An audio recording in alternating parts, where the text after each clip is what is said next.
Where's the merch? I want to order merch. I will buy any merch. If you're selling panties with your tour dates on the crotch, especially if it's your last pair and your last show of the weekend, no, you have a good night. This is another episode of Stand Up Playback. With me today is a woman that I have no hesitation in calling a trailblazer.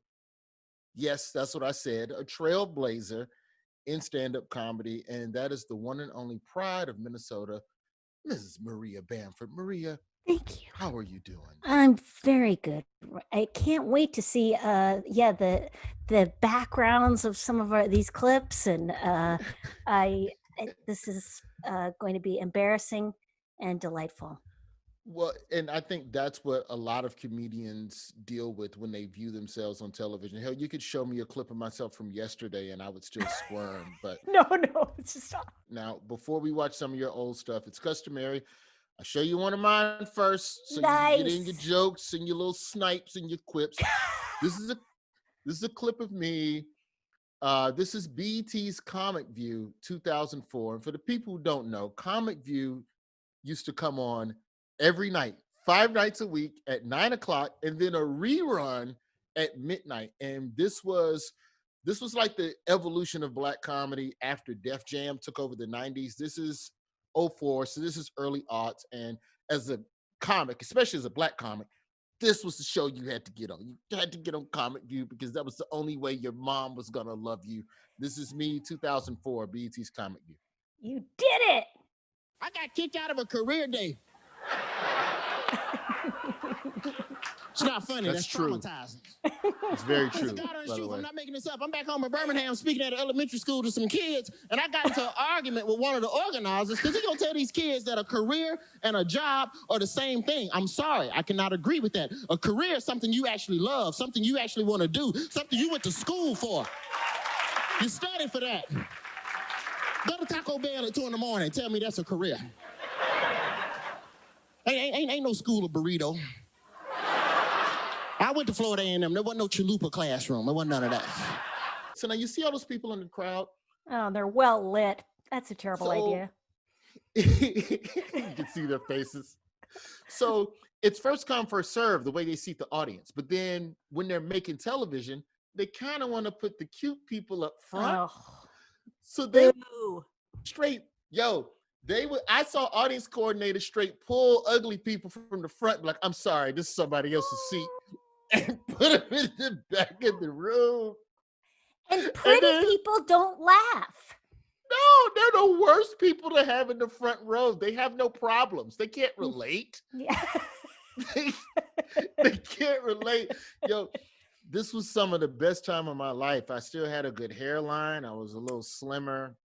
The jokes do not stand up, but we're not here for me. We're here for you, Sister Bamford. And I want to get into a clip of yours from 2005. This is from a show that was on Comedy Central called The Comedians of Comedy. And the reason why, to go back to the whole pioneer thing, is that I feel like what you all were doing was groundbreaking in the sense of how undefined alt comedy. Like, alt comedy is so commonplace now. I don't even think you could call it alt per se, because it's an understood genre.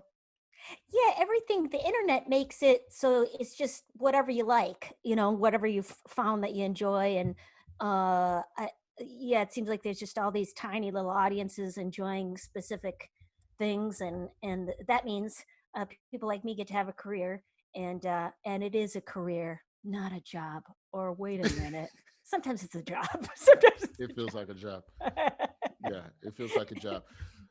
Well, this is a clip of you from the show. Basically, the show, it's you, Patton Oswalt, Zach Galifianakis, and Brian Posehn. And these are just 4 completely different styles of comedy that the world had never seen up until this point, just out doing their thing for audiences that appreciate them. This is Comedians of Comedy. This is Maria Bamford, 05. I want to go out in the audience. Let's say tomorrow night, I want to go out in the audience, or just not go out, but just talk to them. I have staged nonviolent protest and written letters against my mother's policy of leaving messages for me to tell my dad to pick up Vagisil at the pharmacy. Honey, it's just a cream. It's not sexual, honey. Just tell him to pick it. No. No, Mother. Listen, just tell him. He'll know what you're talking about if you say just tell him to pick up the rug cleaner. That's good. What's happening? Maybe that's what I'll do in Boston, is I'll put a timer on for 2 minutes of free form. Because I don't think I could do more than that. I might get sick. Okay. Do you have a timer? So I was thinking I was gonna improvise for 2 minutes. Brandon, you ready? So this might be boring, but I'm gonna try it because these guys are inspiring me. I'm just gonna try. So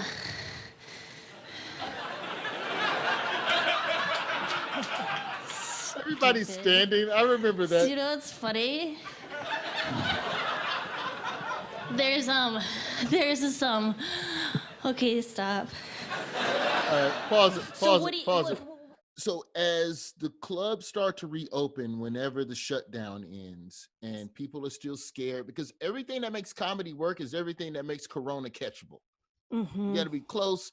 The ceiling's got to be low. Are you opposed to outdoor comedy as the new, at least in mild winter cities? Would you be opposed to outdoor comedy? Do you think comedy doesn't hit the same outdoors? Well, as long as I could bring my merch and nobody takes a percentage of it, of course I'm into outdoor comedy. And then I'm down for whatever is possible. That's the thing. I don't want the people to die as a result of going to a show, especially myself. And yeah, and I've actually been enjoying Zoom shows. I think Zoom shows are my wheelhouse. To mute and be Really? muted. I even don't mind being Zoom bombed. I do have a note for the Zoom bombers. Let it leak out like poisonous gas. Don't do your last closing stuff all at once, because you start with the violent anal Small prank, porn, and then go back to kind of I lose my confidence. Then with the racial epithets, then say I'm a slut and a whore. Little curiosity about that. How can I be so unattractive if I'm that promiscuous? I must have at least a compelling personality. So do you mind if we finish the Comedians of Comedy clip? Can Yes, we just finish, please? Because I don't think people understand what an era this was and what a turn this was. And that's why I wanted to put my ComicView clip up against this, to show that these two shows were happening in stand-up at the exact same time. Yeah. In the zeitgeist. Like, that's insane. This is the rest of it. This is theater sports. That's what I'll do. I'll get an object. Do you have an object that I can riff on? But if I were good, then I'd just riff on anything, man. Am I right? Yeah, I'd riff on you. I'd be like, cell phone. I'd be like, you have a yellow shirt on. I'd be like, you mother yellow shirt on. Right? That's what I do. You're so young. How'd you get in here? Do you think we got enough footage, Blood? You got a place where we can go around? Ripping on me. I love it. Maria just ripped on me while shooting. I'm high Are you on really? my performance. I'm so excited about it, and then I get cocky and pompous. I didn't do so good my first couple years in LA, and I had to join a 12-step program because I was loading trucks at a bakery at night, and I couldn't get out. I couldn't get out of my apartment in Koreatown, which is cockroach infested. Boring. You guys will. So then let's jump ahead to 2014 now. And this is your set on Comedy Central's The Meltdown with Jonah and Kumail. Oh yeah. And this is a great show. Matter of fact, you can still find this in the Comedy Central library online. This is still a great stand-up show that stands up. And I'm curious. I just want to watch it because I want to see the evolution, because this is essentially 10 years. I'm curious too. Yes. Beautiful day here, Southern California. Is anyone thinking of suicide? Don't do it. Don't do it. Don't do it. No, people will be so mad at you if you do that. They'll be so mad at you. It's not the season for it. Late fall. So if you ever start having a lot of repetitively shit ideas, like, oh, I want to kill myself or somebody else, remember that all of us have had a lot of repetitively shit ideas that we haven't necessarily followed through on. I've often thought it'd be a great idea to buy day-old raisin bread in bulk and then freeze it. I'm not about to go through with that. I've also thought many times it'd be a great idea to go on vacation with my family. They are my mortal enemies. I will fight them to the very last. For what I saw of stand-up, you were one of the first that I saw that was talking about their own shit, like deep shit where like, there might be a punchline here, but we'll find it. It's not going to be the traditional setup. It was like, no, here, hey, don't kill yourself. By the way, I was thinking about buying raisin bread. I didn't do that. I didn't do that either. Yeah.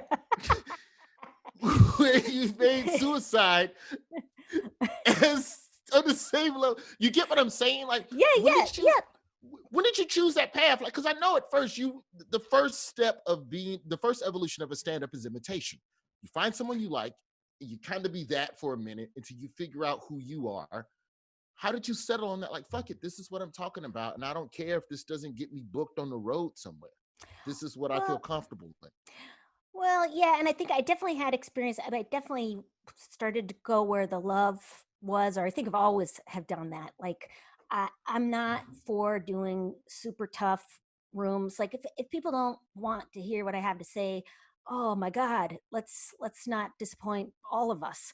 I'd rather be doing a show in my bathroom by myself with someone who's a really big fan. So yeah, and I think talking about things that were very personal to me, I don't mind telling everybody about myself. Like, that is something I'm very, like, it's comforting to me. It's like, it's preventative honesty. Like, I just always feel like I'm telling you everything, so you can never say I didn't tell you. You know, like that. I was a mess, but yeah, it didn't.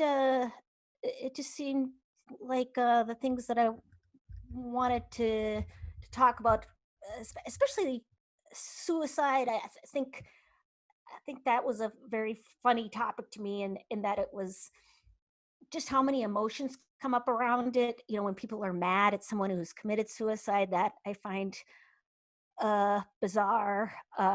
Just like, how could you do yeah, the how thing? could you? It's so selfish. It's the single most selfish thing a person do. When I think being blaming mad at someone who's someone committed.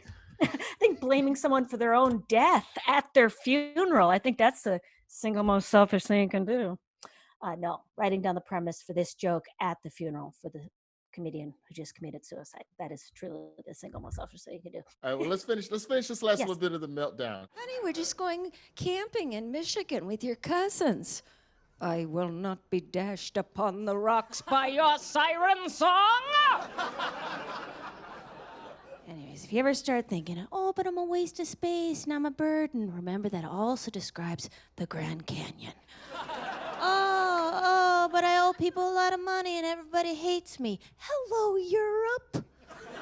Oh, but I've done some other horrible, unspeakable, unforgivable thing. Google it. Somebody has done exactly what you have done, or worse, has gotten past it and is currently on a book tour. You're never alone. Nice. And it's so true. Oh my God, Google anything and somebody has written a book about it. It's on some kind of. What's your meet and greet like? Like, what type of conversations do you have with your fans after a show? Because your material, you're bringing up you're naked on stage, and that has to endear people to you in a different way beyond, can I get a selfie? Yeah. Well, it is a little awkward because I love to talk to people afterwards, and then, you know, so it feels a little odd if a lot of times people will tell me about a traumatic event, and, you know, like, my dad committed suicide, and, you know, we really find wanted to come to your show. I mean, it's like, "Ugh, okay, I'm gonna have to slide your card again, because yeah, like The it's weird. square Yeah, didn't skip. yeah, the square is acting up. Do you want 2 T-shirts? So that's yeah, no, that is weird, and I just hopefully assume that that people know that I'm a comedian and that. But is that not gratifying in a way though, to know that what you're doing has at least connected with someone on a level of Oh, but helping yeah, to remember something, even if that wasn't your mission statement when you wrote the bit? But no, that completely makes me feel validated. Like I just feel like it makes me feel like the work has meaning. Like yeah, I used to do some jokes about OCD, and it's a particular kind of OCD, obsessive compulsive disorder, that people don't really talk about as much because it's kind of gross. Anyways, I was talking about that on stage, and the amount of people that came back, it just felt like we're like, yeah, I've done that. Or I had a issue where I by accident my dog died as a result of my actions. I removed a ramp, and it was so heartening. People coming up. I sat on my rabbit.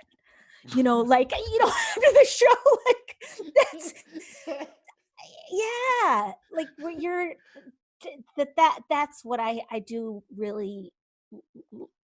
It makes the job yeah, meaningful to me, is that um is connecting through vulnerability, that I'm not a a baller type comic, like I would rather be the buffoon of the joke, or yeah, which I don't know if that's good or bad, but that is definitely something I'm more comfortable with.